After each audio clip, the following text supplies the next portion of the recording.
Hello, how's it going, guys? My name is Angel in Spanish, Angel in English, whatever you prefer. And today I'm just gonna show you a quick project that I worked on at the end of last year when I was working at Kittle. It's a project that was really fun for me to work on because it's about typography, and typography is really one of the places where I come from. I did fine arts and I specialized in editorial design.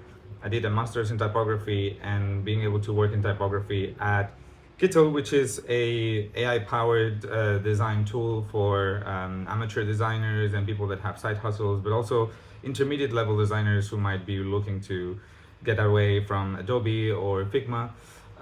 Being able to work in that context, working in typography, as I say, one of my passions, was really fun.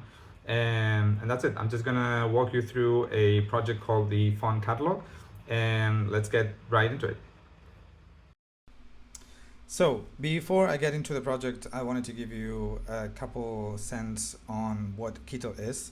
As you see here, it's an AI-powered design tool. Basically, it's a tool similar to Canva, where we leverage a lot of templates and other assets. So more amateur designers or people that are entrepreneurs or have side hustles and don't have the budget or the resources to hire a whole creative team, they can come in here and start building something for their brand from scratch pretty much, but with high quality elements or assets, as you see here. There's also other features connected to AI that allow them to create a full branding experience from scratch, basically. And what you see here is actually the latest project that I worked on, which was a revamp of the homepage to sort of like shift the narrative that they had before from a tool for amateur designers and print-on-demand designers to something that's connected to AI and has a lot of AI tools to compete in this very highly competitive market. And so what we wanted to do with the font catalog was basically reuse our most successful entry point, which was our templates. Basically, we had different directories on the app that are also reflected on the public pages, the main one being templates that, as you see here, are connected with different use cases. We wanted to do the same, but giving visibility to our large collection of fonts. Just for some context and history, Kittle comes from a previous startup that was created to sell custom-made fonts. And so the core pillars of Kittle are based on typography. We had mainly three types of fonts. We had Kittle exclusive fonts. There's a really highly talented typographer at Kittle called Sergey that he releases 5 to 10 fonts every month. Some of them have been featured, as I said before, in some popular shows on Netflix and also some video games. Then we have an ongoing collaboration with Monotype with fonts that are Helvetica, Bodoni, very classic fonts that people can access through Kittle without paying for extra subscriptions.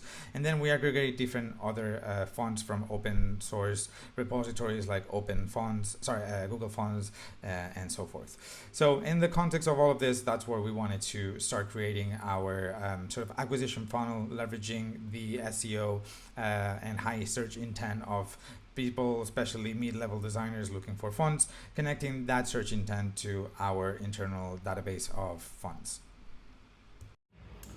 So, some context first. The way that this project originally started was not meant to happen within the context of the app itself.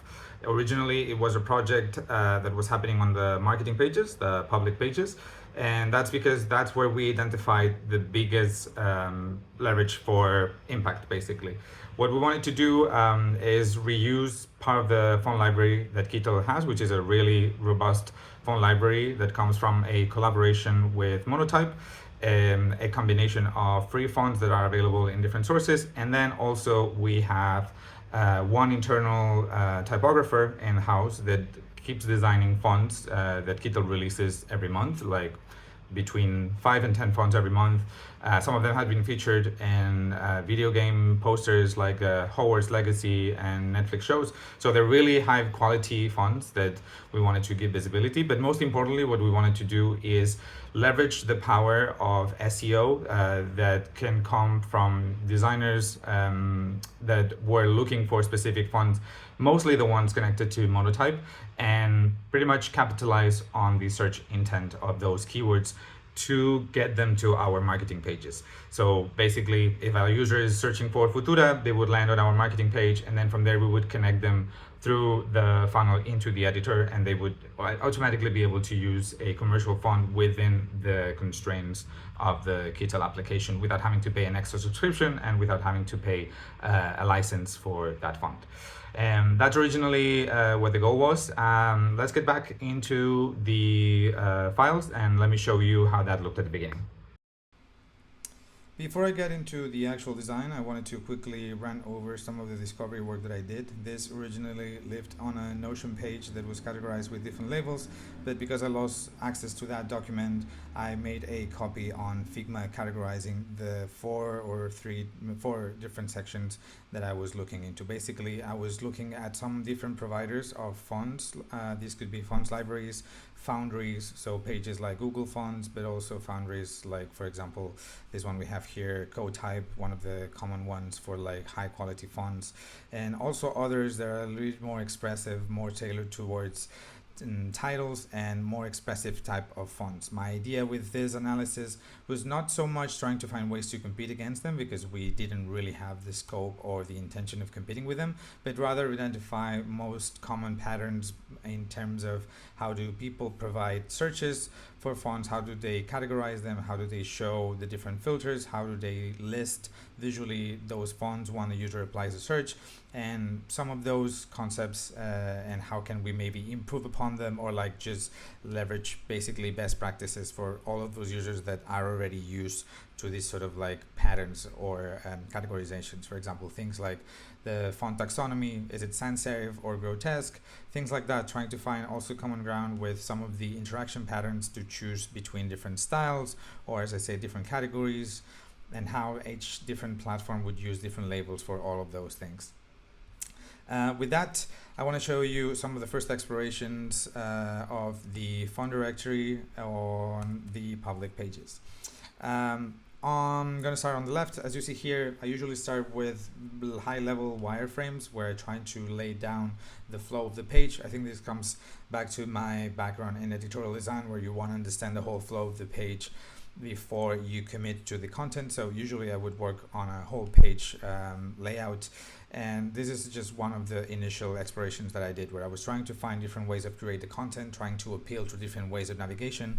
First one, new releases, basically a way to promote some of those high quality fonts that we produced in-house with high quality images that highlight those fonts. Then browser by category. This was more tailored or suited for advanced designers that maybe are looking for specific visual characteristics of those fonts.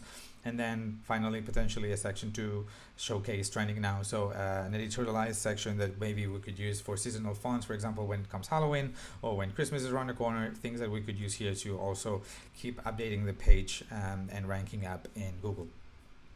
Some things here to mention. One of the original ideas I had, for example, was to leverage search as the first initial way of navigating fonts, but considering this was a device or a platform, or rather an experiment project to sort of acquire new users, I considered that unless you are a very seasoned designer, you probably don't know the name of the font. You're just trying to browse, and even if you're a seasoned designer, probably you just want to try to find inspiration and then commit to using a specific font. So again, leveraging more of that theme categorization like Christmas or Halloween or Carnival or something like that, combined with the actual properties of like sans serif, grotesque, more weight, thin, this kind of thing seems to be more relevant for our approach for this project.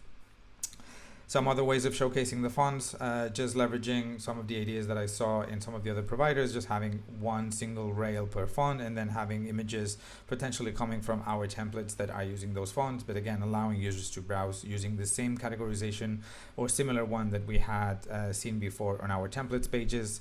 And then here something a bit more visual, where I was trying to make it very, very clean, but on hover show one of those feature templates. And then from one of the design review sessions, it came the idea that maybe doing it the other way around, where we show the templates first and then on hover you would see the name of the font very clean. But in both cases we start adding some complexity to the scope, especially when it came to defining which template is being used for this, because if there's 1,000 templates, for example, or even 100 templates using a specific font, how do we decide which one gets featured here, and how do we make sure that if we automate this on the code, we choose a template that renders properly without getting cut in weird places, like for example this one. So it started complicating the whole approach, and then it forced me to simplify and just go down the road of like, let's just keep it very simple. Let's just have the names, maybe the number of styles that they have available, and it's just the first step is going to be just having maybe a quick menu of taxonomy, and then having the fonts featured with no extra images. So the blockers. While I was doing this discovery work, when I was doing research on the different competitors, and while I was starting to do some visualization of potential ways to design this homepage for fonts, there was someone specialized in SEO, which was part of our growth team, who was also doing the research on how to organize the fonts internally. And in parallel to that, this person, myself, and the internal typography designer, we started having conversations on what would be the best way to organize fonts from both angles. From one side, and for this project particularly most relevant, was how do we tailor the categorization, the taxonomy, to the search intent that we can see using our SEO tool. And then how can we also make it make sense for users or designers who have their own mental model more or less established, but that after looking at some of those competitors that I mentioned before, I realized really there's no standard in the industry. Some people call sans serif, some people call it grotesque. It's different ways of saying the same things, but we needed to be really strategic in order to be able to capture that high intent search. And that work seemed to be originally just a naming convention issue. But the problem was that internally we realized there was a lot of backlog that was creating in order to improve the user experience and target those keywords, because the way that fonts were structured in the back end needed to be basically re-tagged manually, one by one. We're talking about hundreds of fonts that needed to be redone manually. And that meant that the scope of the project was starting to grow considerably, and this was supposed to be a 15-day sprint where we just tested an idea and we run with the flow, trying to see if this was the right bet to put basically resources in. So with that, we decided to make a compromise, and instead of working on the public page that needed a lot more resources because we had to build the component cards and some of the other UI elements from scratch, combined with this recategorization of the fonts and some of the ideas that I was having or presenting to showcase templates, the scope of the project was growing too much. And so we, I think at this point, we're maybe a week and a half deep into the initiative, and we realized we would not be able to meet deadlines. So instead what we did was move into the product experience, because we identified that that would allow us to do a lot more work with fewer resources, basically. So now we're in Kittle, and why I'm showing you this is because the move from the public pages into the in-app experience meant that we could not only leverage the infrastructure, but also the UI patterns that we already had for all of the different asset libraries that we have. One of them is this menu on top with different categories, in this case by use case. We're inside of the templates, the same page that I showed you before. But not only we have templates on the app, we also have listings for graphics. So we would have things like illustrations, AI images, photos, backgrounds, and having the possibility of moving the font directory into the app experience, although it shifted our main focus of acquiring new users, it still gave us opportunities to improve the visibility and increase the value added of using Kittle with that high quality listing of fonts that were pretty much going unnoticed for most of our users. But with the possibility or the added benefit of having this patterns where we would have these listings, and every type of element would have this pop-up where there's like a side rail on the right with referencing similar images from the same collection, call to action, and then other properties. But we had different variations of this, I guess, patterns. In the case of the graphics assets, they all look the same. When you open, there's like a main image in the center and then related images on the left. But if I go and open one of the templates, if my computer wants to collaborate, you'll see that not only we have the image, we also have a thumbnails of different artboards that are inside of this project. And then instead of having similar images on the right, we have similar templates at the bottom with an indicator of scroll. Sorry, my computer doesn't really like when there's a lot of animation going on in the background. But I'm showing you this because it allowed us to basically create a very streamlined MVP, just reusing some of these patterns, adapting them to the use case of fonts, without having to redo the whole infrastructure behind it, just connecting it to our fonts and doing a cleanup of the taxonomy in the background. Quick recap of what was going on. We had the original project that was happening on the public pages, but we realized the scope was getting too big for the amount of time that we have allocated. So we decided to move into the product. We ended up still with that change having to increase the time dedicated to this project because obviously we were close to the end of the first sprint and we were starting to move everything, change the scope, change the target, change the goals into the in-app experience, which also meant more dependencies and more communication to other teams that would be the ones creating those patterns that I mentioned before, where there's like a pop-up that has different layouts depending on the type of asset, and that meant more collaboration with other designers and not so much freedom in terms of defining that experience. The end goal was still the same, which was improving the discovery of those fonts, high-quality fonts, to our users in this case, and no longer acquisition of new users.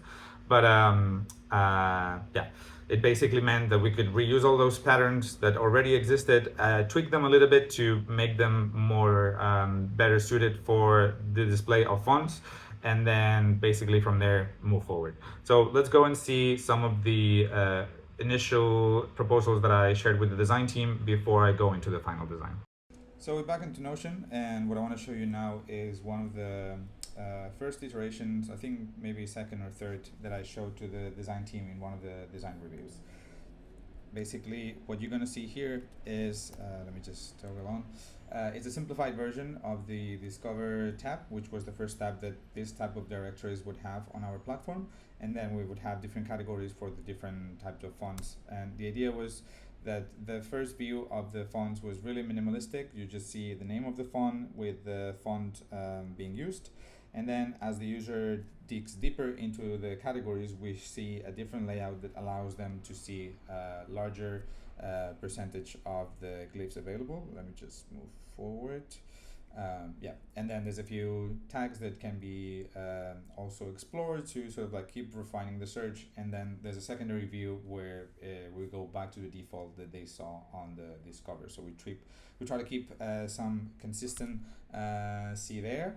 And now this new feature that you see here is this toggle called templates.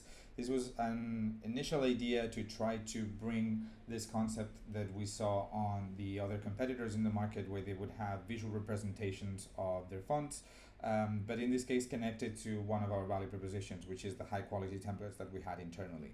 The idea was to make this experience really visual. Originally, I thought that it would be nice to have this toggled on by default, but in one of the original initial design reviews, we decided that maybe that was a lot of noise initially on landing on these category pages like sans serif, serif, etc. So we decided to add it as a toggle instead. This went through different rounds of exploration, but the idea, some of the issues that I was already seeing here are having the font name at the beginning and then competing with the templates on next to it, and some of the other things, if I go back to it, were just things, sorry, let me just open it up. Oh, my laptop. If I can go back here. So as I say, some other issues meant that if people clicked on the templates because they were more interested in those than the font, we would lose the option of featuring the font itself. They would just get sidetracked with the template, and yes, potentially that could create more engagement because they would import that template into a new file right away when they click on use template. But it was adding layers of complexity that were moving us away from a clean experience that we were looking for. Some other things to mention as I said before, the taxonomies on the left, just being able to, my laptop is really dying. Yeah, there's a quick representation of the filters based on some the discovery that I mentioned before that happened between the SEO specialist and myself and the type designer. We landed on this idea of having properties as some of the features that each font individually has, and then relying the styles, which would be added tags on the font that some of the people managing fonts internally would categorize them with. Moving forward, we had the actual representation of the model. So as I said before, this model has this main section here where we had the templates and the photographs, and the side there was the call to actions and some of the extra properties being referenced there. What we ended up doing was having a model that could basically combine those two ideas of having the overview of the font and the templates, instead of having the templates exist only on the listing of the page. I'm gonna quickly play this, but also another part of context for this.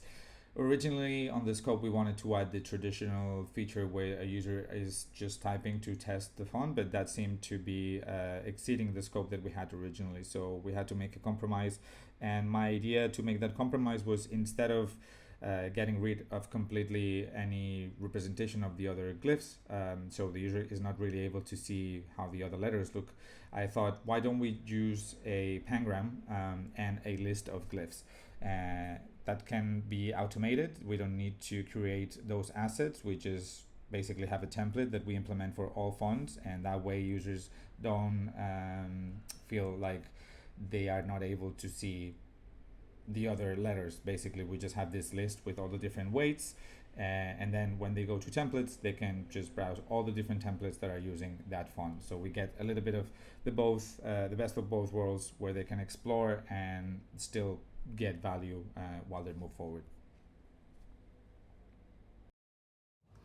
Before I show you the final product on the website, how it works, and commenting also some interesting design compromises that I had to make, if my computer doesn't die in the process, I just wanted to make a quick call out to this whole re-scoping. In the end, the project took, I believe, about a month, maybe a month and a half. Originally was, as I said, 15 days that were just thought of as like almost like an experiment that was going to happen in the public pages. We decided to move towards the app experience and trying to capture engagement. So how many people from our user base would open that page, how long would they stay, how many people would save fonts. That's another feature that we introduced, the possibility of bookmarking fonts. This came from the infrastructure that was already running behind the templates and the other asset libraries that we have in Quito,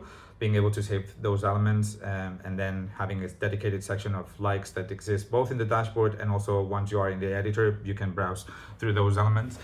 We thought that also that could increase a lot of the visibility for fonts.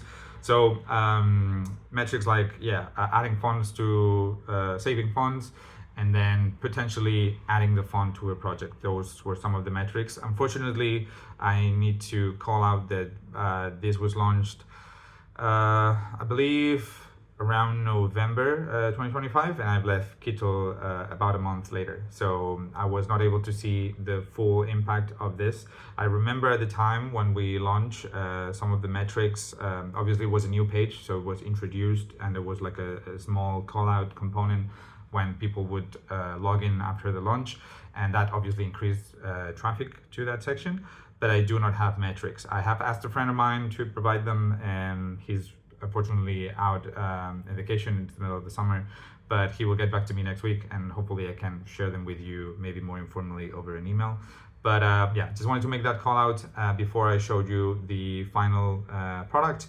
And with that out of the way, let's get back into my computer trying to not die. Okay, so we are back into this page. As I say, my computer is not really happy, but it seems like it's a bit more stable now. Some things to call out, just because I'm remembering as I see them. You see probably these big spaces underneath some of the text. that was a big conversation that I had internally with the design team. Basically, different fonts render at different sizes, at a different scale. So two different fonts at 12 pixels might have completely different real estate usage. And in this case, what we did was standardize the font size of all the typography that is being rendered, in order to try to keep some consistency between the different cards. But in some cases, that really was not possible. For example, this conspiracy one that you see on the top left is really small compared to the others. We tried to make some automated solutions with the engineers where we would calculate the amount of characters that would sit on one line, but ultimately we ended up creating feature issues that we're not always able to control.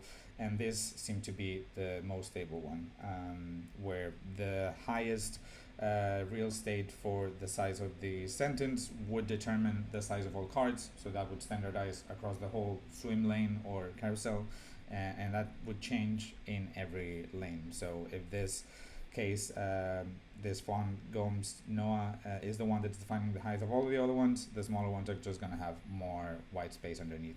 I think it was a good compromise in terms of legibility, which was my biggest worry for this. We managed to find a good in between, because some of the other options that the engineering team proposed were to just have an ellipsis, so the text was overflowing. We just cut the phrase, but I thought that was not good enough. And some of the other proposals just made the text too small. So eventually we just landed on something that most fonts would render correctly, with some minor issues of maybe 5 or 6 fonts that were too small at this size. But for the most part, yeah, this is how they look like. Let me just open this one up, for example, because I know it's going to have not too many styles because it's one of the most funky ones. As I said, we had this glyph preview with only bold style in this case. And if I go to templates, let's see if there's any interesting templates using this. Not too many, but at least we have a few. So it's a good starting point. I think my favorite ones are usually the ones that are here under vintage, to showcase some of the fonts that we had internally. You're probably wondering why we didn't create a category just for our in-house fonts.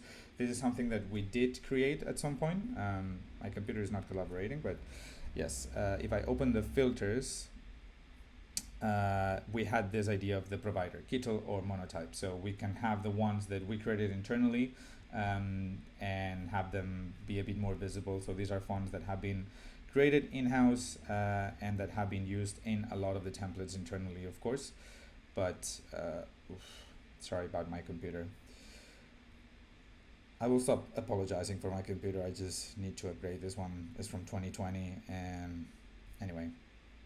Yeah, obviously there's combinations of fonts and the templates. That's another concept that we decided to skip for now. In the future, the idea was to show related fonts on the right panel here on the modal, so you could also deep link into some of the other fonts.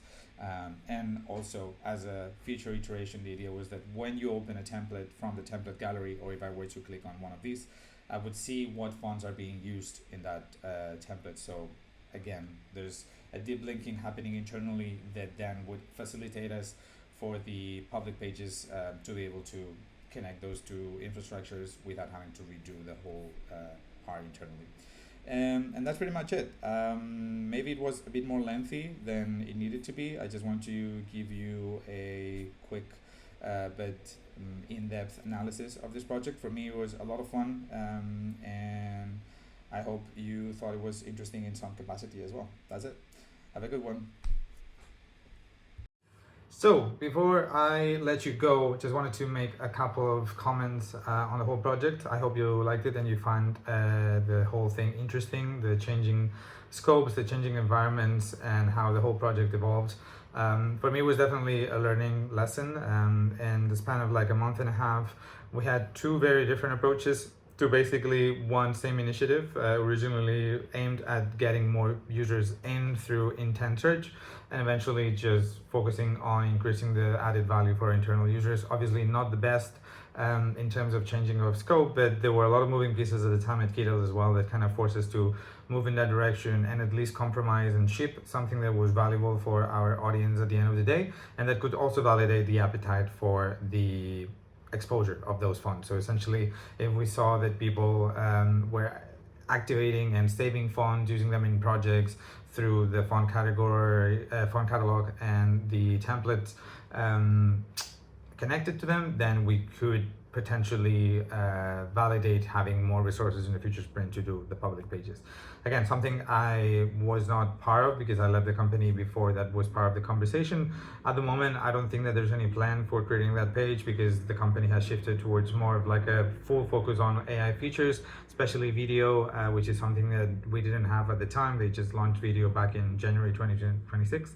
Yeah, just wanted to call out some of those things and reiterate that I hope you found it interesting and hope to hear from you very soon. Have a good one.